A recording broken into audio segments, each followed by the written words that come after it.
Assalamualaikum warahmatullahi wabarakatuh. Perkenalkan, nama saya Desi dari kelas 12 MIPA 1. Di sini saya akan menganalisis novel dengan judul Bad Boy Behind the Glasses. Penulis dari buku ini ialah Kadek Pinget Tania yang diterbitkan oleh Bintang Media pada tahun 2019. Tebal buku ini adalah 384 halaman. Di sini saya akan menjelaskan tentang unsur intrinsik dan unsur ekstrinsik dari novel ini. Unsur intrinsik terbagi menjadi 7. Yang pertama adalah tema. Tema dari novel ini adalah romantis atau romance, kisah kasih remaja. Dan yang kedua itu adalah alur. Alur di sini adalah alur maju yang menceritakan tentang bagaimana awal mula Keila bertemu dengan Rasya. Keila adalah gadis yang perfeksionis, apa-apa harus serba sempurna. Dari atas sampai bawah harus serba oke dan semuanya harus serba higienis. Namun semuanya berubah ketika sang ayah mengirimnya ke sekolah anak pembantunya. Sekolah itu sangat berbeda dengan sekolah Keila sebelumnya, dan hal itu membuat Keila tidak betah di sana.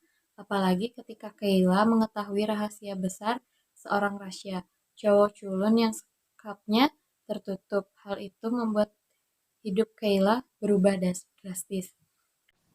Di sini, di sekolah barunya Keila tidak sengaja menabrak seorang Rasya, cowok culun di sekolahnya itu. Rasya meminta maaf, tapi karena sikap perfeksionis dan higienisnya Keila tidak terima dengan itu. Seiring berjalannya waktu, akhirnya Keila pun mengetahui rahasia besar Rasya, di mana Rasya ini adalah seorang ketua geng motor. Di sini, Rasya pun membuat taruhan dengan Radit untuk mempertaruhkan si Keila. Tapi akhirnya si Rasya lah yang mendapatkan Keila. Hari-hari mereka lalui, sehingga Keila jatuh cintalah pada si Rasya. Tetapi Rasya menyukai orang lain, yaitu anak pembantunya, yaitu Mita. Keila pun mengetahui bahwa Rasya menyukai Mita, hingga akhirnya Rasya dan Mita pun berpacaran. Tetapi Keila hanya memendamkan perasaannya tersebut kepada Rasya. Rasya pun sebenarnya menyukai Keila, tetapi dia lebih kepada keegoisannya di mana dia merasa menyukai Mita. Hingga akhirnya Rasya pun memutuskan hubungannya dengan Mita dan memilih berpacaran dengan Keila. Keila pun menerima itu.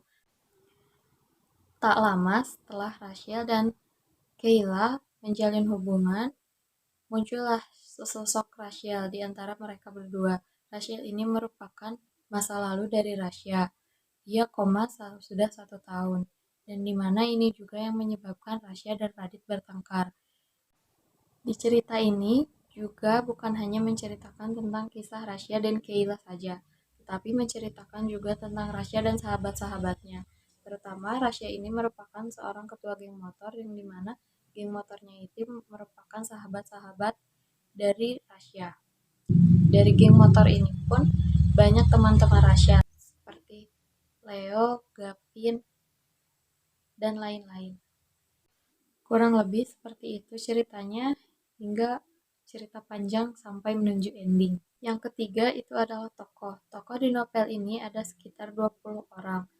Dari mulai orang tua Rasya, orang tua Keila, Mita, Bimo, Rachel, dan sahabat-sahabat Rasya dari geng motornya. Ada Leo, Radit, Gavin, dan lain-lainnya. Yang keempat, itu ada latar. Latar di cerita ini ada sekolah, rumah Keila, markas, jalan, kafe, rumah sakit. Yang kelima ada sudut pandang.